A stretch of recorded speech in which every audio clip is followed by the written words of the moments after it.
Can I get you up there? Yeah? Yeah, absolutely. I know, Jewish 5 minutes.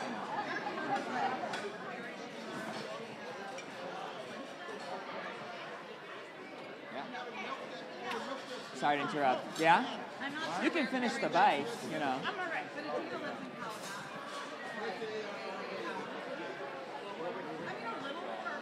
Probably you here and two of them over there.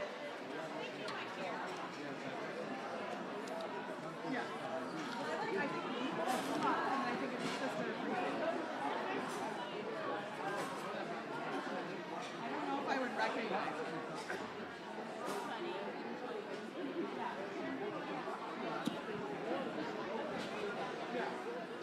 Shabbat Shalom, everyone. Normally I would bring you to attention by singing a nigun, but with these particular speakers, I think I'm not going to sing a nigun. I'll leave that to you. I'll leave that to you to do. Invite folks to find their seats. We are so blessed to have Sisters Danielle and Galit Dardashti with us this evening in conversation with Asaf Eliashalev. As I shared before, Galit and Danielle are the co-creators of the Nightingale of Iran, a new documentary podcast series, a personal one about your family and this journey of discovery, surprising and emotional 6-part series, which has been on the top of all the podcast charts. And so highly recommend that you check it out, and you're certainly going to want to if you haven't already after this conversation.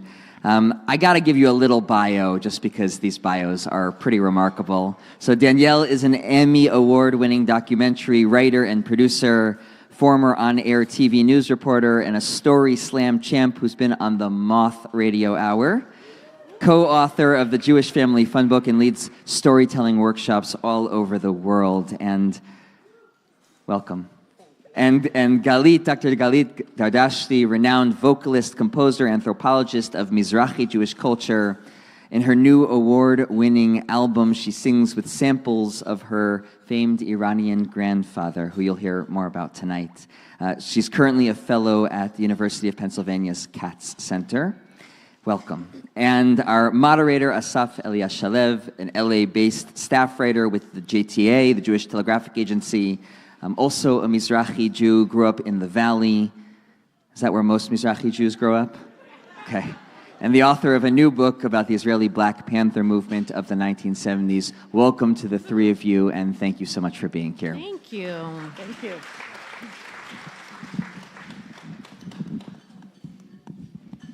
Hi, everyone. Thank you so much for coming.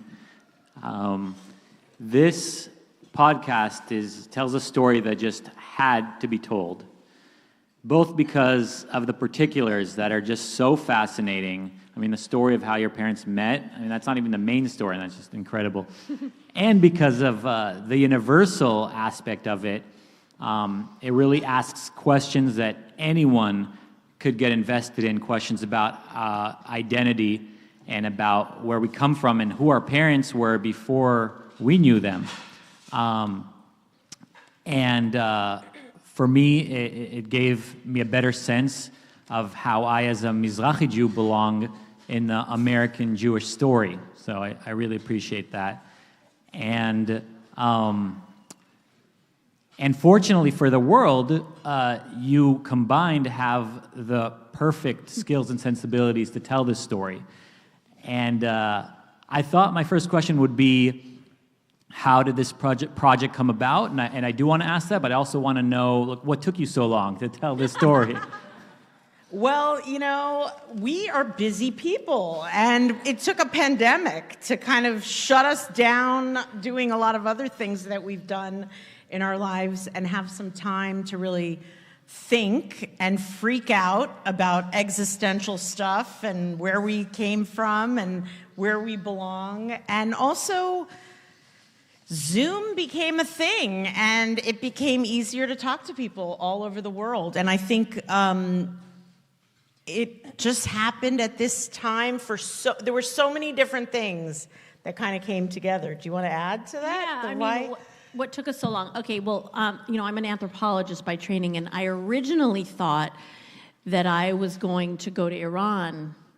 When I started thinking about grad school, it was a long time ago, and it seemed like Iran was going in this certain direction that it eventually did not go in. It seemed like it was kind of opening up, things with Khatami, and I thought I'd be able, as an anthropologist, to go do research in Iran, because I didn't want, as an anthropologist, to do research in the United States. And I applied to graduate school to write about my grandfather. And when I couldn't do that, I kind of changed paths. And so why now? I've been working on this project where I sing with my grandfather. Finally was recording that album. It was the pandemic. But I've been kind of working on, I've kind of been obsessed with my grandfather for a long time. Musically, doing things with him musically. But Danielle is the storyteller, so it wasn't until we thought about kind of joining forces that this happened. Thanks. And what would you say was the most surprising thing or surprising moments in making this project? Oh my God. There were so many, but one of them was that as we were doing 1 million Zoom interviews during the pandemic. Was kind of amazing. You could talk to anybody, anywhere. And we were thinking about who we wanted to interview for this project, and we at first didn't know if it was going to be a documentary film, or what. And I remembered that like 10 years earlier, I met somebody who said, my father was very close to your grandfather. And he said he's still alive, and he's young. Like, he was like in his 70s young. Like, meaning, my grandfather is not... Which was like our dad's age, not our grandfather's age. So it seems sort of odd that this 70-year-old was close with our grandfather, who was 30 years older than that. But if you listen to the podcast, you'll know, how that happened. But basically, what was surprising was we had no idea what this was. A Muslim man. He said his father, was close with our grandfather. But what we didn't know was when we called this man up, his name is Habib, and we started this Zoom call with him. He took his computer over to his refrigerator. Ran with his laptop, like to show us during the Zoom, toward his refrigerator, toward his kitchen. And he had a picture of him with our grandfather on his refrigerator. And our grandfather died in 92. So this man has had a picture of our grandfather on his refrigerator, and he's someone we've never heard of, this man. It was a random thing that Galit met his son. And he started telling us stories, and he cried during our interview probably 5 times. Yeah. 5 times. Telling us, sobbing. Yeah. Yeah, we had to. You'll hear it in the podcast. Yeah. So Habib, that was surprising. Yeah, and Habib was. I agree it was one of many very surprising interviews, but maybe the most surprising because we knew nothing about him, and there was this amazing story about our religious Jewish Saba having this very close relationship with a very religious Muslim whose uncle was the Ayatollah at that time, and they would pray together facing in different directions, one toward Mecca and one toward Jerusalem. Yeah. And they had a very, very special relationship, and Habib was unbelievable. I mean, he told us so much about our grandfather that we didn't know. I mean, we didn't have we didn't know our grandfather that well. And so, yeah, it was a really amazing, eye-opening interview. Well, and then also at the very end of the interview, there was like an extra bonus surprise where suddenly Habib started singing to us and told us that our grandfather taught him to sing. And sing traditional avaz, Persian music, and that becomes a very interesting turning point in the story for those who've listened to the podcast, because our grandfather never taught our father to sing Avaz, and our father was the same age as Habib. And so it becomes this part of the mystery of what was going on in our family. But the other thing that was very surprising was a discovery that actually Danielle made. Oh, well, yes. So, it just so happens that in the middle of working on this project, my husband and I were living in my parents' house because our kitchen was having work done on it, and my parents were away in Florida, and we were there, and I was doing my laundry in their basement, and stumbled upon this gold mine of audio archives. But I have to say, we had already decided that we were doing this podcast. This project as a podcast. We had originally didn't know, but I had applied for a fellowship, which I have some of my cohort from my fellowship here. Marnina and Michael and Robert. Yay! I applied for the Jewish Writers Initiative Digital Storytellers Lab, and I had to call this project something. So I called it a podcast when I applied, because we didn't have video from Iran, and we had some audio, and we had done these interviews with people, and so we figured we have audio, music, but we didn't know that we were going to find a gold mine in our parents' basement of tapes that had been mailed back and forth between. Our father came to the U.S. to go to college in 1962 from Tehran, and he and his family mailed audio tapes back and forth, and also not only mailed, but sent them with people who were traveling back and forth from Iran to America. And these are like 3-hour-long audio tapes describing everything going on in their lives like on both sides things of the ocean. And so we have hours and hours, hundreds of these audio tapes describing everything going on in their lives over decades. And it's mind-blowing. So as far as surprise, I mean, it was like I was spending the winter in the apartment with my parents as a 20-year-old and a 24. My parents were in their 20s, just married, and my grandparents were. We got to experience a Passover Seder at my grandparents' house in Tehran, and Shabbat dinner in Tehran. They just recorded sometimes they recorded their entire service. Pesach Seder they would in Iran. pass around the tape recorder. They had electronics at the dinner table at their Seder in Tehran in 1962. They were passing around a tape recorder, and it must have been huge because they were reel-to-reel, these big things. I don't even know. Like, how did they do that? There was like a wire. It was like plugged in. I never thought about that. Yeah, that's really I never thought about that either until just now. But it was like a huge machine, and you can hear everybody being like, speaking in Persian and making a message for my father as they pass the tape recorder around the table. Because we've never been to Iran, so for us it was like, it was crazy. It was crazy.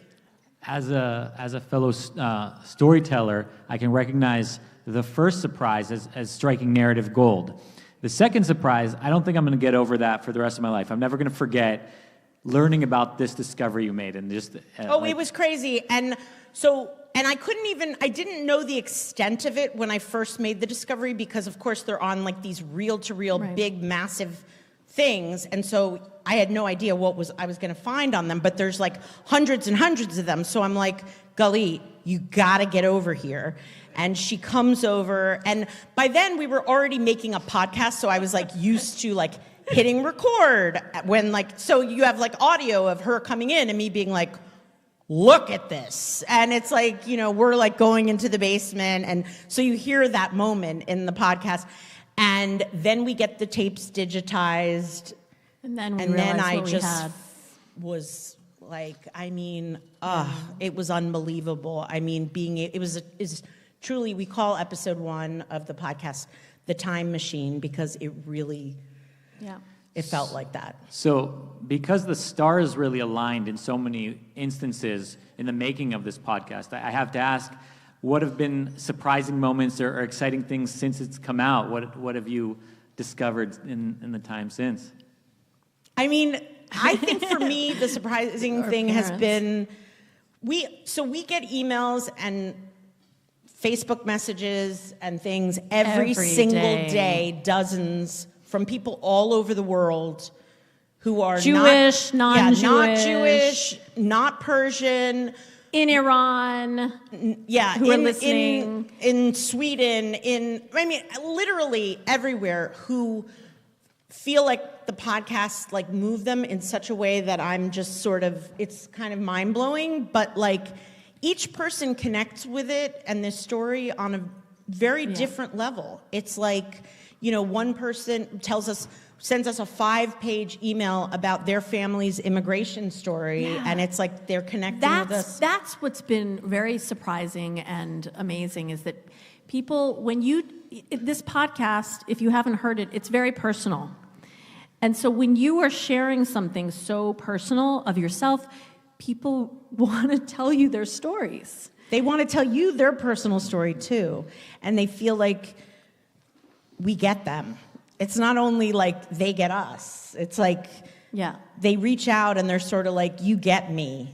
And you understand the feelings that I felt as a new immigrant to the country, or you understand me in other ways, like, because I had a freak out during the pandemic about my parents getting old and losing these stories if I didn't do something about it now, and recording them, and I've gotten so many emails from people being like, oh my God, I feel the same pressure to tell our family stories before it's too late.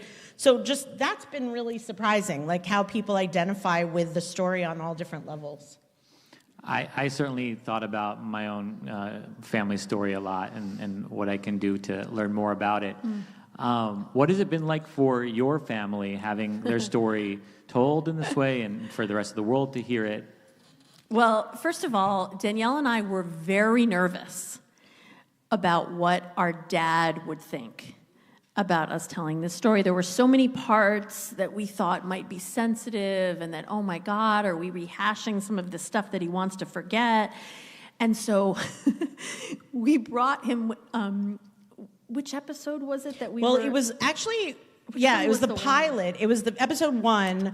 We brought him over to my house, and we brought my mom and dad both to my house, and Galit and I sat in the living room with the two of them and played them this episode, and the two of us were just staring looking at them. Just just watching looking at their them every move. Listen to this thing. I mean, it's not just sharing. It wasn't just sharing. It is what Galit said, sharing their personal stories. Yeah. But it was also, we're telling his story in a different way than he tells it. And there's new layers to it. We weren't sure how he would feel about that. And for us to say why did our dad leave Iran? We've never understood it. And he's always told us why he left Iran, but it doesn't really make sense to us. So we wanted to find out why he really left Iran. And so he listens to episode 1, and we're staring at the two of them, and they're smiling, and they look really engaged and everything, and then it ends, and he looks at us and he says, so why did I leave? I can't wait to episode 2. Yeah. There was a cliffhanger, and we were well, we haven't made any more of it yet, but we do know, and blah, blah, blah. Tell me, why did I leave? And we're you'll have to wait to hear episode 2. To hear your own story. Yeah, I mean, we were so surprised at, how excited our dad was to have us tell his story in our own way. I mean, it was amazing to us. That was really... Well, and now he's listening, he's on his 4th time listening to the series, and I think he's learned why he left Iran, and it's... very interesting to see. I mean, for those of you who've listened to all 6 episodes, you see a change in our father even from episode 1 to episode 6.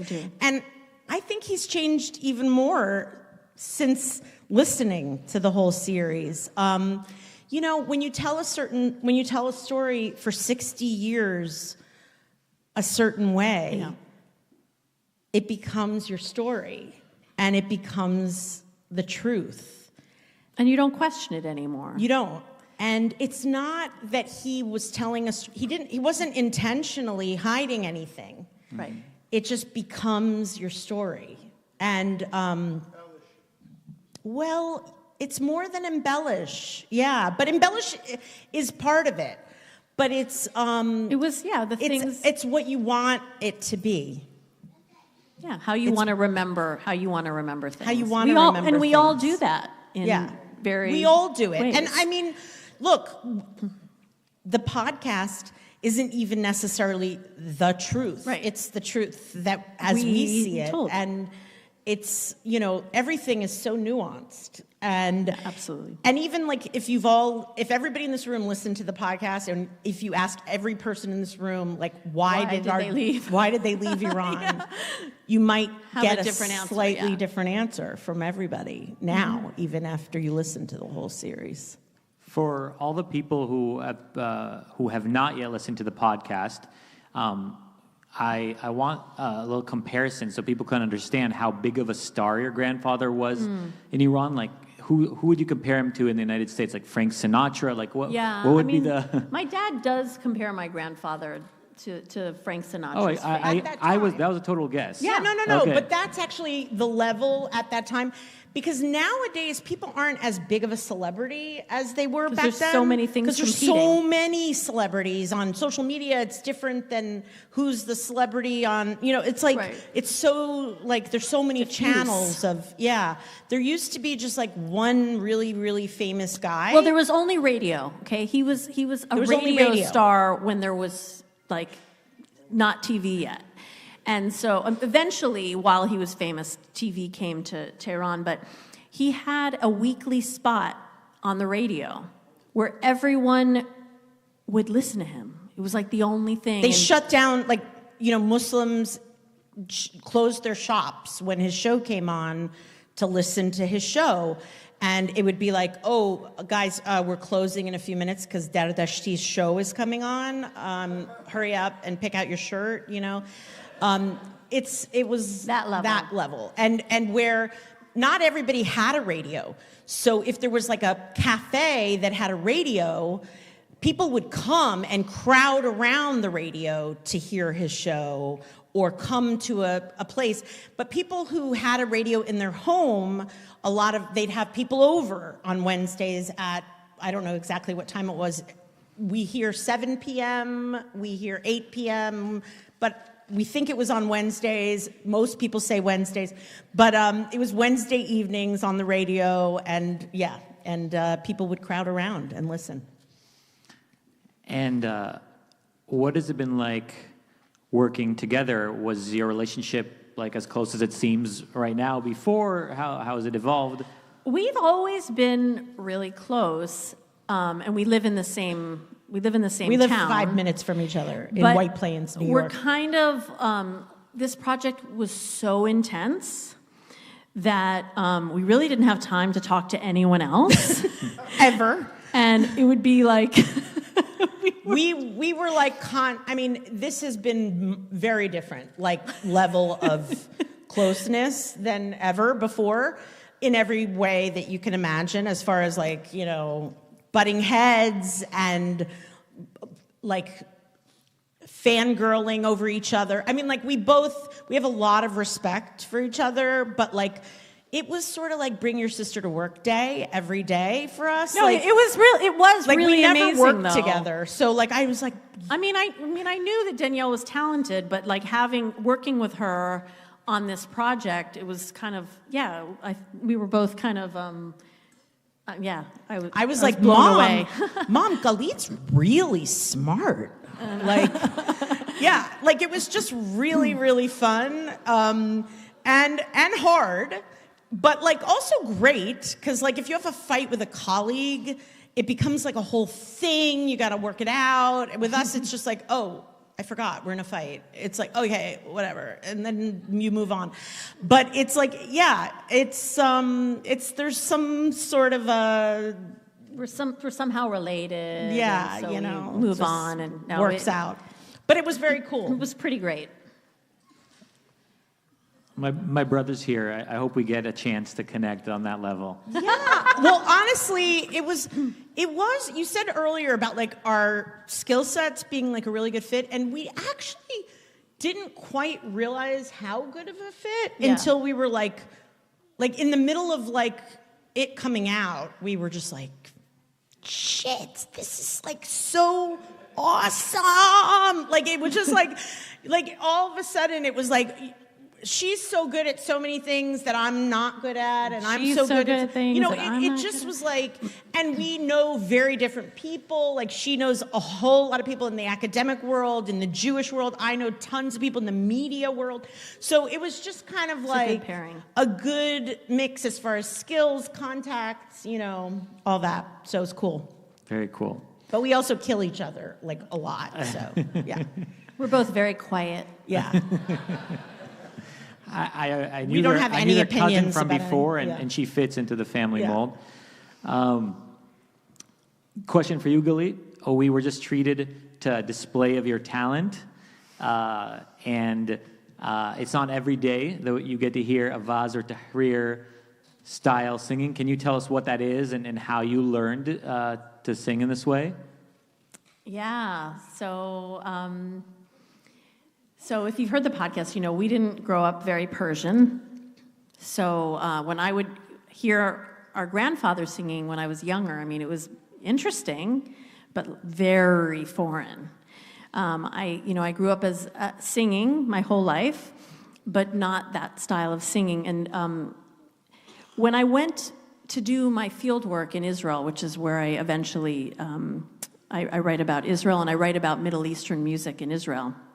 And I went to do field work on this subject. People said, oh, well, you're Persian. You need to study Persian classical singing. I said, okay.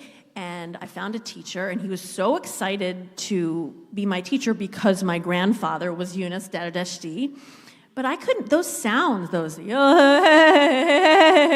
know, that, tahrir, that was not something that could come out of my mouth. I'd studied like Western classical music, and I had no thought that I could sing like that.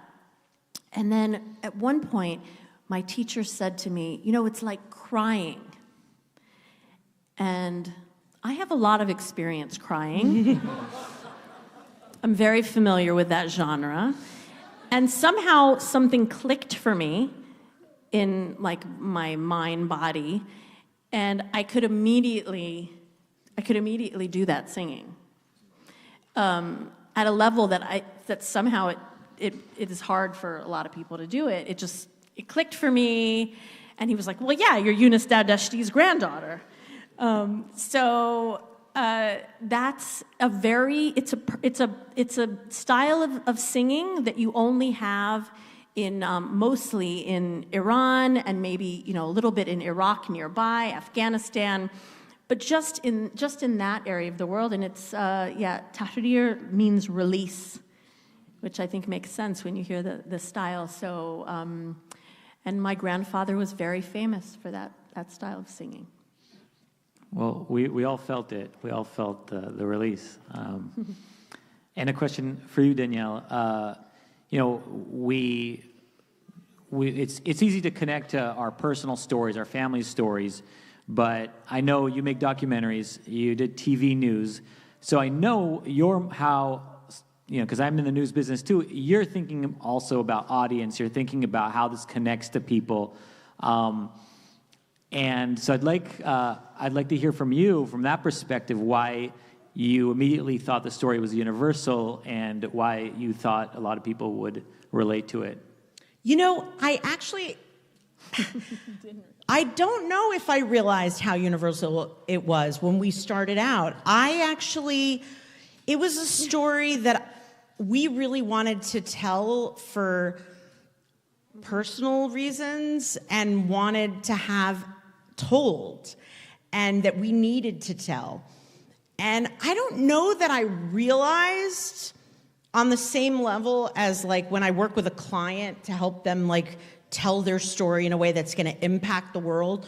I don't know that I knew the depth of how much this story, but I guess what I did know is that the more specific a story is, and the more personal it is, and the more vulnerable you can be as a storyteller, admitting how you feel and who you are, the more universal it is, and which seems counterintuitive in a way, because you think, oh, if it's so specific about this Persian Jewish family that didn't grow up very Persian, who felt out like a fish out of water in, like very, very specific, that you think, oh, isn't that going to sort of alienate? But like everyone feels like an outsider in some way. And everyone's had an experience where they've sort of felt othered in some context. Yeah. And there's a lot of feelings that we deal with in the podcast that really are so universal. But I don't know, to answer your question the way you asked it. She's just a really good storyteller, and I don't think she could tell a story that wasn't kind of easy to relate to. Well, I just released Thank you. You're not so bad yourself, chick. You're phenomenal. And I just released a book in which I appear very little, and you certainly have given me courage to try to bring myself out more. Actually, that was a big challenge for me in the very beginning. I have never told a story, besides, I have done like moth stories where I get up and I tell a 5-minute story about myself, like at the microphone. But mostly when I've done, 100% when I've done a documentary or anything where I've interviewed other people, it's always been not about me at all, and I'm not a character in the story. And so that was actually an issue in the first draft of the pilot, of the first episode, where everyone that listened to it is like, where are you in this story? Like, it was like, I'm not hearing any pain. I'm not hearing any, like, what are you searching for? What is the, it was like a little hard to do that. So, yeah, call me when you're, I will. Yeah.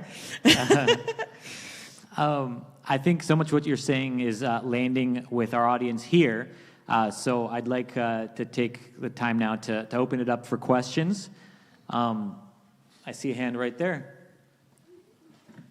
I think they're going to get you a microphone. I want to actually acknowledge somebody who is in our podcast, who is in our audience, Haida Herbert. Oh, I didn't even see her. Hi, Haida. So Haida tells an amazing story about when she was a little girl, and for those who listen to the podcast, it's like one of these favorite moments for people about her in the summertime, how they used to pull the bed out on the terrace, and she and her grandmother are listening to the radio, and the radio's inside, and they're sitting out on the terrace, and they hear my grandfather on the radio, and he's talking about singing with the Nightingale. If you remember that moment, that was Haida. I do remember that. Yeah. Sorry. Sorry, my question. Well, first I want to say thank you so much. I have listened to the podcast and I love it. I don't think I've ever heard anything like it. You are such amazing storytellers. Thank you. And yes, it really does resonate on a personal level. But I really feel that you have a movement right now. I think you have created a movement, and something even much bigger is going to happen by what you're doing. On a personal level, for me, I'm a documentary maker emerging, so one of the things I've been wanting to do is to make a film about my dad, who's a prominent scientist. And it's really difficult, it's really vulnerable because I have to come from behind the camera and come in front. And one of the things that I wanted to ask you is, how do you deal with the sound? Because sound, I mean, you have a podcast, but sound is so sensitive of how good quality it is. And if it's not that good quality, and then you get in trouble, and when you have a moment that's happening and you want to capture it, and how does that happen? So I'll tell you this. I come from a news background, and we were never precious about how things were recorded back then, and it was in the olden days before digital stuff. But I think today's audience is so used to hearing very authentic, natural stuff on YouTube, and hearing YouTubers who are in their bedrooms, just with their phone on a stand, talking to people. I think just whatever you get, I think stick to one kind of how you're recording the sound. All of our sound, my narration was on a professional microphone, but everything else we shot on either Zoom or our iPhones. Yeah. And it's consistent, so you're not hearing it's sounding really professional at one point and then sounding, and there's a difference between the voice on the narration and everything else. We didn't use, and some people in the beginning when we started were I had a mentor who was very precious about she came from NPR, and she was you need to get professional equipment that you know, and I was just kind of really? It sounds totally fine to me. And so I think it depends whatever you do, stick with it. And but you don't, but I don't think you need to have, I think for the narration piece, it's good to have a professional microphone, but for real moments, just hit record on your voice memos on your, it's our iPhones are so good, and our laptops are even better. I see a question over here in the front. I think they're going to bring you a microphone because this is being transmitted. Transmitted, and we want to make sure everyone can hear. I'm curious about your mom. Was she from Persia? Was she from Tehran? Oh, you haven't heard the podcast. You haven't heard the podcast. So I'll tell you, our mom. You can give it away. Our mom is a lot of people's favorite character in the podcast. Yeah, we got lots of fan mail for our mom. Lots. So, our mom is not from Iran. She's an Ashkenazi girl from New York, and she is one of the stars of the podcast, so you're going to love her. Oh. They're gonna bring you a microphone. Hi. I didn't hear the podcast, but now I'm going to, and I really enjoy listening to you. But you had so much information, and I don't know that you can put everything, but was there anything that you decided not to put because it was too much or too private or too personal that you decided I don't want to put in the podcast? Yes. The answer is yes. Yes. Next question. No. Next question. I mean, yes, there's so much. Look, I think there's a really delicate balance between being vulnerable, going and to the edge of pushing. For all of you who've heard the podcast, we pushed our dad pretty far to a point, but we were never disrespectful. And it was always a question of, I'm going to start crying. It's always a question of doing something with respect and love, but pushing as hard as you possibly can without being disrespectful and unloving. Always asking yourself, and there were a few moments in some of our conversations where I asked him questions that we recorded that I don't think were 100% respectful.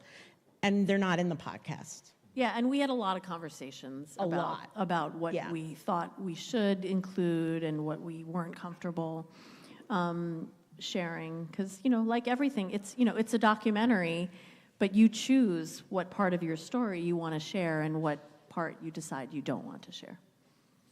And there are moments in the podcast also, for those who haven't heard it, where we love that people tell us that certain parts, and very different parts to different people, are cringy. And we love that. Yeah, because it means that we did push it to the edge. We hit on especially something. Iranians.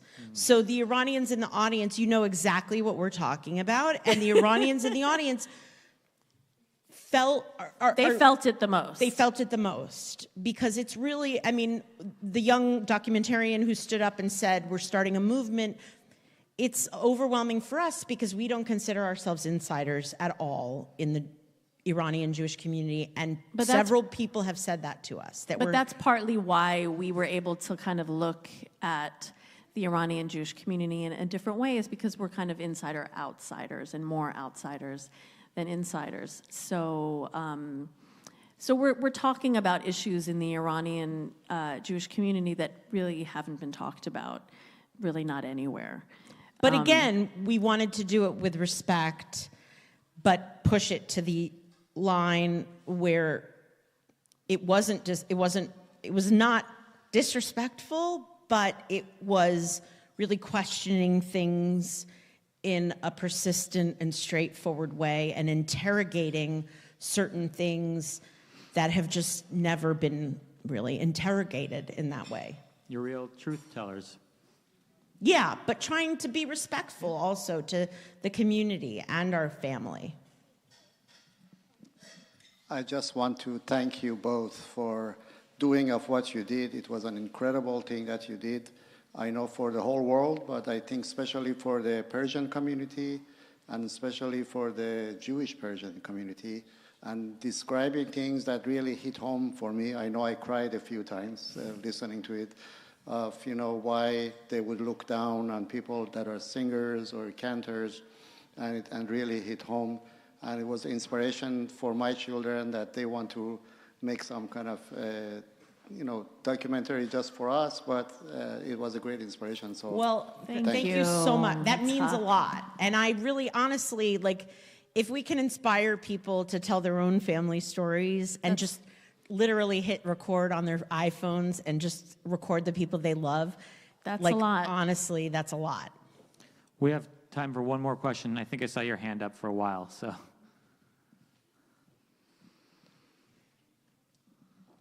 Hi. In my own journey of reclaiming Mizrachiyut, or my Iraqi identity, Galit has been a very important part of that. So just grateful to be here with you. And one of the things I noticed in the podcast and also in my own experience is that there's a lot of grasping for the past, but there's also a point at which we are building for the future and kind of taking what we've learned from our families and our lineages and creating something new. And I'm curious about what that, how that showed up for you in this podcast experience. How it showed up? Have you heard episode 6? Yeah. Sorry to keep saying that, but listen to the podcast. No, yeah. I think Nadav, probably you know my work, and it's been emotional, to kind of for us not having grown up Persian much at all, and finding a way to reclaim it has been very exciting, and it's been a very long journey for me. I'm old. But what you heard me sing tonight, singing the Iranian Te'amim and Vahavta, I didn't know how to do that. I didn't learn how to do that until I was 30.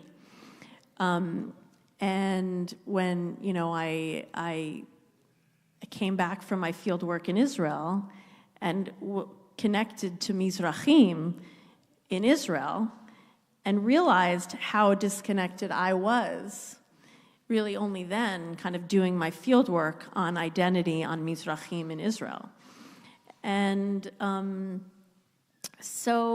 and I'll tell you, I didn't realize the way in which that research impacted my identity until kind of recently, when I sort of was thinking back at how it evolved. When I interrogated her about it, yeah. And I will just tell you, and I'll put Nadav on the spot here, and because he knows this, but you know, when I talk about 2017 and how there were these young people. In 2017, it was kind of the first time that I wasn't just teaching Mizrahi or Sephardi Mizrahi music to Ashkenazim, that there were these young people that wanted to connect with their heritages, and that was for me very exciting. And so I think that actually inspired me in another way to actually record my album, where I sing with my grandfather. And for me also was a really big part of us doing this piece, because there were suddenly these like younger people who it was meaningful for. And I also will add one more thing to that like we've spoken a lot about our parents and our grandparents, but our children, it's been a really interesting and exciting process between me and my young children who are in their 20s doing this, because they're very interested, and it's really, I mean, my son actually did some work with me, like he did some story editing on the podcast, especially episode 5, which was our hardest episode to write. And you'll hear his name, Uri Sarig, in the credits there. But our kids have been a big part of the process, my kids, because they're old enough to really be involved in it. And it's been unbelievable because, the whole reclaiming, it's not just us, it's like, the next generation too. Thank you so much. Can we get a round of applause for the Dardashtis? Can we get a round of applause for Asaf? Woo-hoo! Woo! Thank you so much to all of you. Thank you so much, Shabbat everyone. Shalom. Yeah, thanks for being here. Thank you so much, Asaf, Galit, and Danielle. And I want to say, anytime you're back in This LA, is a special place. Thank you to please come IKAR and daven for with hosting us and be with us us. Thank you tonight. so much. Everybody here. Thank Shabbat you. Shalom, everyone. See you tomorrow morning at 9:30 a.m. Shkrach. That was great. Appreciate you.